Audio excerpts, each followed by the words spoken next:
Hello friends, myself Kashif Raza आपका वायो बुकवार्ड पर वेलकम। आज का जो हमारा न्यू टॉपिक है मॉर्फोलॉजिकल कैरेक्टर ऑफ प्लांट्स, जो कि BA second semester plant systematic subject की कोर्स आउटलाइन का पार्ट है।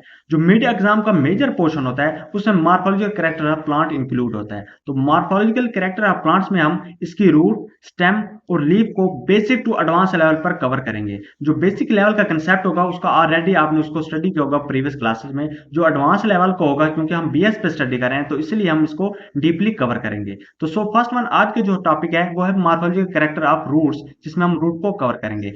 रूट क्या होती है? अगर हम इस डायग्राम में देखें तो आपको इस सिलिंड्रिकल स्ट्रक्चर की तरह एक ऑर्गन नजर आ रहा है और ये विदाउट क्लोरोफिल होता है। इसमें क्लोरोफिल प्रेजेंट नहीं होता, जो कि फोटोसिंथेसिस में हेल्प आउट करते हैं। और इसकी जो ग्रोथ होती है वो टू वर्ड्स द ग्रेविटी होती है, यानी जो ग्रेविटी होती है वो टू वर्ड्स द जो अर्थ होती है तो वो मैक्सिमम होती है। तो इसकी जो हम कह सकते हैं जो इसकी ग्रोथ होती है वो जियोट्रॉपिज्म होती है, यानी टू वर्ड्स द ग्रेविटी। अगर हम इस डायग्राम में देखें तो इसमें आपको सीड के दो मेन पार्ट नजर आ रहे हैं। फर्स्ट वन प्लूम्यूल है और सेकंड जो है वो रेडिकल है। रेडिकल से रूट की फॉर्मेशन होती है जिसकी growth toward the gravity होती है, इसलिए हम इसको कहेंगे जियोट्रॉपिज्म। उसके बाद जो प्लूम्यूल होता है उससे शूट की फॉर्मेशन होती है जो कि अपोजिट अंगेस्ट होता है ग्रेविटी के, इसलिए हम कहेंगे जो शूट होती है वो नेगेटिव जियोट्रॉपिज्म शो करती है। इसमें पॉइंट है विदाउट क्लोरोफिल। ये लाजमी नहीं है कि all plants are without chlorophyll. कुछ ऐसे प्लांट्स भी होते हैं जिसमें क्लोरोफिल प्रेजेंट होता है और वो प्लांट्स की फोटोसिंथेसिस में हेल्प आउट करते हैं। इस तरह की जो रूट्स होते हैं उसके लिए हम टर्म यूज करते हैं एसिमिलेटरी रूट्स, जो कि हमारे कमिंग पार्ट जो लेक्चर होगा उसका पार्ट होगा। सो हम इसकी डेफिनेशन को देखते हैं। The clinical plant organ without chlorophyll growing towards the gravity is called root. हमने देखा कि ये विदाउट क्लोरोफिल भी होती है और उसकी जो ग्रोथ होती है वो जियोट्रॉपिज्म शो करती है और ये क्लिनिकल प्लांट की तरह एक स्ट्रक्चर होता है जिसको हम रूट कहते हैं।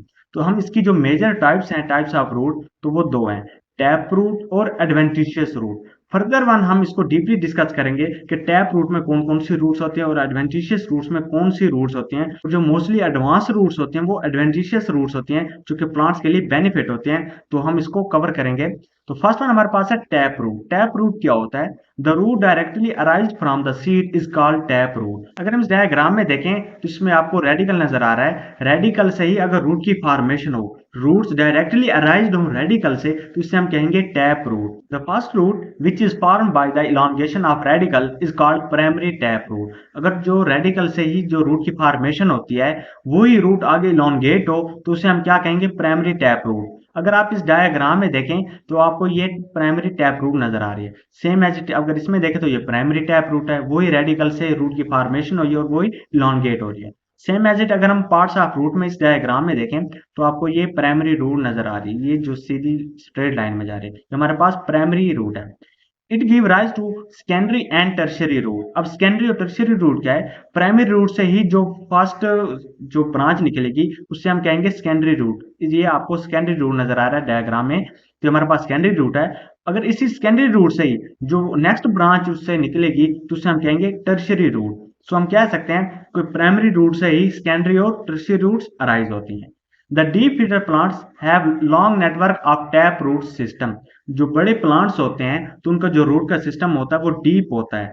The surface feeder plants have short tap root. जो कि सरफेस प्लांट्स होते हैं उनका जो रूट्स का नेटवर्क होता है वो बहुत ही स्मॉल होता है, वो सरफेस पर ही प्रेजेंट होता है। आपने मोस्टली देखा भी होगा कि जहां पर आप बैठे होते हैं किसी ग्राउंड में, तो आप बैठे बैठे वहां पे जो ग्रास होता है ना, आप उसको ऐसे खींच रहे होते हैं, तो उसके जो रूट्स होते हैं ना वो बहुत ही शॉर्ट फीडर होते हैं, तो आप इजिली खींच लेते हैं। जो डीप फीडर प्लांट्स होते हैं उनके जो रूट का नेटवर्क होता है वो काफी ज्यादा डीप होता है। फर्स्ट वन हमारे पास है fibrous tap root. The long and slender tap root with slender branches is called fibrous tap root. अगर आप इस डायग्राम में देखें तो इसमें आपको ये फाइब्रस टैप रूट नजर आ रही है, यानी जो रूट डायरेक्टली अराइज हुई थी रेडिकल से वो इलोंगेट नहीं हुई, वो वहीं पर ही डिवाइड हो गई और वो लॉन्ग और सिलेंडर की फॉर्म में हो गई, जिससे हम कहेंगे fibrous tap root. It is found in many herbs like bean and pea. जो बीन और पी यानी मटर के जो प्लांट होता है, इस टाइप की जो फॉर्मेशन होती है, इस टाइप की जो रूट्स होती हैं, ये इन प्लांट्स में पाई जाती हैं। In some leguminous plants they tap roots form nodules. जो लिग्यूमिनस प्लांट्स होता है यानी जो फैमिली हमारे पास बेसी है उसके जितने भी प्लांट्स हैं जो टैप रूट होते हैं वो न्यूड्यूल्स की फॉर्म होता है, यानी नाइट्रोजन फिक्सिंग करते हैं। नेक्स्ट है tuberous tap root. The thick और swollen tap roots with reserve food are known as tuberous taproot. Next है such roots occur in biennial plants like carrot, turnip and radish.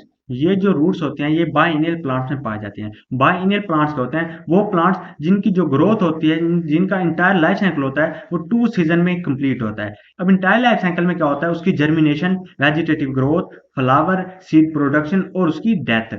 तो first season में क्या होता है? First season में इसकी जो रूट्स होती हैं उसकी फॉर्मेशन होती है, यानी जो वेजिटेटिव ग्रोथ शो होती है वो फोटोसिंथेसिस करती है। फोटोसिंथेसिस की हेल्प से जो मेन फोकस होता है वो रूट्स पर होता है। रूट्स में रिजर्व फूड मटेरियल स्टोर हो जाता है। जब सेकंड सीजन आता है उसी रिजर्व फूड मटेरियल को यूज करते हुए मजीद वेजिटेटिव ग्रोथ से फ्लावर की प्रोडक्शन होती है, फिर फ्रूट्स बनते हैं, फिर सीड बनते हैं, सीड से नेक्स्ट प्रोडक्शन होती है, मतलब वो डिस्पर्स हो जाते हैं एनवायरमेंट में, और उसके बाद प्लांट्स की डेथ हो जाती है। तो ये हमारे पास एक कंप्लीट इंटायर साइकिल आ जाता है जो कि 2 सीजन में कंप्लीट होता है। The biennial plants live in 2 season. Next है फॉर्म्स ऑफ ट्यूबरस रूट, यानी ट्यूबरस फॉर्म कौन कौन सी फॉर्म्स में होती हैं। फर्स्ट वन हमने देखा रूट्स की टाइप्स को, जिसमें टैप रूट और एडवेंटिशियस रूट था। तो हमने एडवेंटिशियस रूट को अभी तक टच नहीं किया, हमने टैप रूट को देखा, टैप रूट की डिफरेंट फॉर्म्स को देखा, जिसमें हमारे पास फाइबरस रूट और ट्यूबरस रूट थी। तो फर्दर हमने ट्यूबरस रूट की फॉर्म को देख रहे हैं, जिसमें conical tap root, fusiform tap root और नेपिफॉर्म टैप रूट है। तो हम इसके नाम से ही हम इसको याद करेंगे, जरा फोकस कीजिएगा।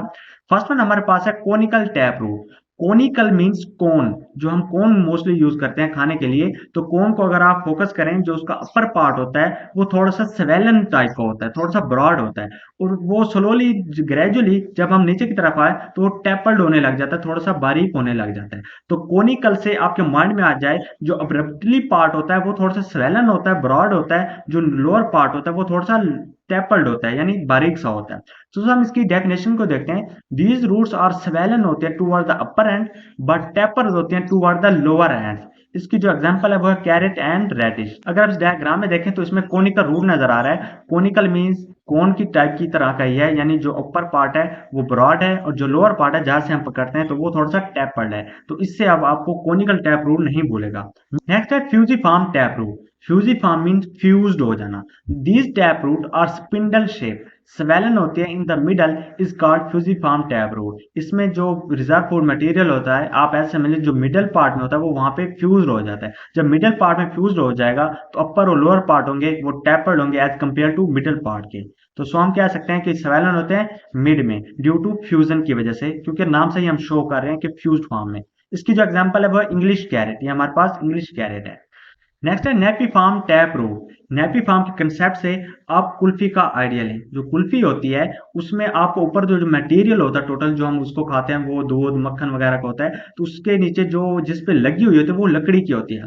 जो लकड़ी होती है ना, जहाँ पे पूरा मटेरियल खत्म हो रहा होता है तो उसके नीचे फौरन ही बिल्कुल बारीक सी लकड़ी होती है। देखिए ऊपर से स्वेलन टाइप का होता है क्योंकि मटेरियल होता है, जहां से हमने पकड़ा हुआ होता है वो फौरन ही छोटी सी लकड़ी आ जाती है जिसको हमने पकड़ा हुआ होता है। तो हम कह सकते हैं ऊपर से ब्रॉड होती है, स्वेलन होती है, और अब्रप्टली फौरन ही टैपर्ड हो जाती है, बारीक सी आ जाती है क्योंकि वो नेक्स्ट लकड़ी आ जाती है। तो इसकी आप कंसेप्ट लें कुल्फी से कि यानी अब्रप्टली जो होगा वो स्वेलन होगा, जो लोअर पोर्शन होगा ना वो अब्रप्टली टैपर्ड होगा। तो हम इसकी डेफिनेशन को देखते हैं। These tap roots are very much swollen above but abruptly tapered हो जाते हैं टुवर्ड द लोअर एंड। इसकी जो एग्जांपल है वो टर्निप एंड बीट। अगर हम इस डायग्राम में देखें, इसमें जो अपर पार्ट है वो आपको स्वेलन शो हो रहा है और जो लोअर पार्ट है वो अब्रप्टली टैपर्ड हो रहा है, बारीक टाइप का है। तो इस तरह की जो हमारे पास एग्जांपल है वो है टर्निप एंड बीट। तो सो एज आपको इस चीज का कंसेप्ट आ गया होगा, क्योंकि मेन चीज होती है ना, हम कोनिकल फ्यूजिफॉर्म नेपिफॉर्म इसको हम मिक्सअप कर देते हैं। कोनिकल से आपने कोन का कंसेप्ट लेना है, जो अपर साइड पे ब्रॉड होगा, स्वेलन होगा, और ग्रेजुअली एज ए टैपर्ड होगा लोअर साइड पे। उसके बाद नेपी फार्म की आप लें, जो नेपी फार्म होता है वो कुल्फी टाइप का होता है, यानी ऊपर जो होगा वो थोड़ा सा स्वेलन होगा, फिर अब्रप्टली वो लकड़ी का जो होता है वो बारीक सा होता है तो वो अब्रप्टली टैपर्ड होगा। तो same as it fusiform होगा, जो मिडिल साइड में फ्यूज्ड होगा, यानी काफी ज्यादा स्पिंडल टाइप का होगा। इस तरह फार्म्स ऑफ ट्यूबरस रूट हमारी कवर हो गई है। नेक्स्ट है एडवेंटिशियस रूट्स। रूट की जो दो मेन टाइप्स है, टैप रूट और एडवेंटिशियस रूट। टैप रूट हम उसकी टाइप्स और डिफरेंट फॉर्म्स को कवर किया है। अब है एडवेंटिशियस रूट। एडवेंटिशियस रूट्स क्या होती है? वो रूट्स जो रेडिकल के अलावा प्लांट्स के किसी भी पार्ट से अराइज हो, वो स्टेम हो सकता है, वो लीफ हो सकता है, या प्लांट के किसी भी एरियल ब्रांचेस से वो अराइज हो सकते हैं, तो उसको हम एडवेंटिशियस रूट्स कहेंगे। मीन के ट्रू रूट्स, टैप रूट्स वही रूट्स हो सकती हैं जो डायरेक्टली रेडिकल से ही अराइज हो, जस्ट वही हम ट्रू रूट्स होगी। वो डिफरेंट फॉर्म में हो सकते हैं, जो कि ट्यूबरस हो सकते हैं, कोनिकल हो सकते हैं, फाइब्रस हो सकते हैं, नेपी फॉर्म हो सकते हैं, जिसको हमने कवर किया है। तो एडवेंटिशियस रूट्स के हम डेफिनेशन को देखते हैं। The roots arise from the stem, sometimes leaf और any other part of plant other than the radical, यानी रेडिकल के अलावा जहां से भी रूट्स अराइज हो तो उसे हम क्या कहेंगे, एडवेंटिशियस रूट। तो ये डिफरेंट फॉर्म्स में होते हैं, ये अंडरग्राउंड भी हो सकती हैं, ये पार्शियली अंडरग्राउंड भी हो सकती हैं, और ये एरेटिंग भी हो सकती है, यानी एरियल ब्रांचेस पर भी प्रेजेंट होती हैं। तो इसकी डिफरेंट फॉर्म्स हैं, इसकी डिफरेंट मॉडिफिकेशंस हैं, जो हम इसको नेक्स्ट लेक्चर में कवर करेंगे। तो सो हम अभी इसके थोड़े से जो मेन टाइप्स हैं हम उसको कवर करते हैं। नेक्स्ट है अंडरग्राउंड और सबटेरेनियन एडवेंटिशियस रूट। वो रूट जो स्टेम से तो अराइज होती हैं, वो एरियल ब्रांचेस से अराइज होती हैं, लेकिन उनका जो कंटेक्ट होता है वो डायरेक्टली सोल के अंदर होता है। इसकी डेफिनेशन को देखते हैं। The roots arise from some part of stem which is in contact with the soil. तो ये रूट्स फाइब्रस भी हो सकते हैं, ट्यूबरस भी हो सकते हैं। अब फाइब्रस कैसे होंगी, they are long and slender roots which develop on creeping and underground stem like grasses. Fibrous root mean जिस तरह हमने इसको टैप रूट में कवर किया है कि जो रेडिकल से अराइज होती हैं वो बारीक और सिलेंडर टाइप की होती है, इक्वली डिवाइड होती हैं। तो फाइब्रस का भी मीन्स वही है। जब एडवेंटिशियस आएगा तो आप ये समझ लीजिए कि ये रेडिकल से अराइज नहीं हुई, ये किसी भी स्टेम या किसी भी एरियल ब्रांच या किसी भी प्लांट के ऑर्गन से अराइज हुई है। सो अगर हम इस डायग्राम में देखें तो इसमें आपको फाइब्रस एडवेंटिशियस रूट्स नजर आ रही हैं, जो कि डायरेक्टली अराइज नहीं हुई रेडिकल से, जो कि स्टेम से अराइज हुई हैं और सोइल के अंदर कंटेक्ट है, और ये क्रीपिंग फॉर्म में होती है। इनकी जो ये रूट्स होती हैं ये इस तरह क्रीपिंग करती है, इसी रूट से ही फिर नेक्स्ट जो ग्रास होगा वो यहाँ से अराइज हो जाएगा, फिर नेक्स्ट इसी तरह का। और ये इसकी तरह की जो हमारे पास ये टाइप होगी ना, इस तरह की रूट्स होगी, तो उसको हम स्टोलन कहेंगे, जो कि हमारे नेक्स्ट कमिंग पार्ट का हिस्सा होगा। नेक्स्ट है tuberous adventitious root. Tuberous mean same as a tap root वाला कंसेप्ट नहीं, ट्यूबरस मीन उसमें फूड की स्टोरेज होगी। साथ एडवेंटिशियस रूट्स है तो इसका मतलब है वो रेडिकल से अराइज नहीं होगा। तो these are swollen and fleshy roots which contain stored food material. अगर आप डायग्राम में देखते हो तो इसमें आपको एडवेंटिशियस रूट्स नजर आ रही है, जो कि रिजर्व फूड मटेरियल का सोर्स है। तो इसके एग्जांपल हमारे पास है asparagus and sweet potato. Next है फंक्शन ऑफ रूट्स। अगर हम रूट्स की बात करें तो इसके फंक्शन बहुत ही ज्यादा हैं। तो जो मेन है हम उसको कवर करते हैं, जाके जिस तरह हम एक तरतीब के साथ कवर कर रहे हैं जो हमारी कोर्स आउटलाइन है, तो जो तमाम जो पार्ट्स हैं वो कवर हो जाए इजीली। फर्स्ट वन जो हमारे पास फंक्शन है वो है root anchor the plant to the soil. साफ ज़ाहिर है जो हमारे पास रूट्स होती है वो प्लांट्स को एंकर करते हैं, फिर्मली अटैच रखते हैं सोइल के साथ। नेक्स्ट है they absorb water and minerals for plants. ये वाटर अब्जॉर्ब करते हैं, मिनरल अब्जॉर्ब करते हैं प्लांट के लिए। नेक्स्ट है दे स्टोर रिजर्व फूड। ये जो फूड होती है वो रिजर्व करते हैं, जिस तरह आपने देखा है ट्यूबरस टैप रूट को हमने देखा है, root of turnip, radish and carrot. Next है some roots are used for vegetative growth. For example potato, जो पोटैटो की बड होती है वो न्यू प्लांट की इंडिविजुअल करती है, उसकी वेजिटेटिव ग्रोथ की काज बनती है। नेक्स्ट है root of plants are involve होते हैं in the absorption of moisture and oxygen from the air. कुछ रूट्स होते हैं जो एरियल रूट्स होते हैं, यानी एडवेंटिशियस रूट्स होंगी जो कि एरियल ब्रांच से अराइज होंगी। तो एरियल ब्रांच से जो अराइज होंगी उनका क्या काम होगा, वो अब्जॉर्प्शन ऑफ मॉइस्चर करेंगे इन्वायरमेंट से, यानी स्पॉन्जी टिश्यू वहां पर प्रेजेंट होते हैं, इन्वायरमेंट में जो मॉइस्चर होगा उसको अब्जॉर्ब करेंगे और उसको रिटेन करेंगे, and oxygen from air. The roots of leguminous plants have symbiotic relationship, वो रिलेशनशिप जिसमें दोनों ऑर्गेनिज्म को बेनिफिट होता है। Some roots are use for climbing. Climbing क्या होता है, कुछ प्लांट्स होते हैं उनकी रूट्स उससे अटैच नहीं कर सकती सोल के साथ फॉर्मली, तो जो स्टेम होती है वहां से रूट्स अराइज होती हैं, और वो किसी भी बाल हो सकता है, किसी भी ट्री के ट्रंक हो सकता है, तो वो स्टेम से जो अराइज होती हैं वो उसी होस्ट के साथ अटैच करते हैं। तो आज के लेक्चर में हमने मॉर्फोलॉजिकल कैरेक्टर ऑफ रूट को कवर किया है, जिसमें हमने इसकी टाइप्स और इसकी डिफरेंट फॉर्म को। नेक्स्ट लेक्चर में हम मॉडिफिकेशन ऑफ एडवेंटिशियस रूट्स को कवर करेंगे, जो कि बहुत ही इंपॉर्टेंट है, जो कि एमसीक्यूज के हिसाब से भी, और उसमें काफी ज्यादा टर्म्स यूज होती हैं। तो सो हम इसको नेक्स्ट लेक्चर में कवर करेंगे। अगर आपको कोई भी क्वेश्चन या कोई डाउट हो तो आप कमेंट कर सकते हैं, मुझसे व्हाट्सएप या इंस्टाग्राम पर भी कंटेक्ट कर सकते हैं। और चैनल को लाइक, शेयर और सब्सक्राइब करना हरगिज ना भूलिएगा, क्योंकि हमारा जो टास्क होता है मंथली का वो आपने कवर करना है। तो मिलते हैं नेक्स्ट लेक्चर में। Bye bye, Tata.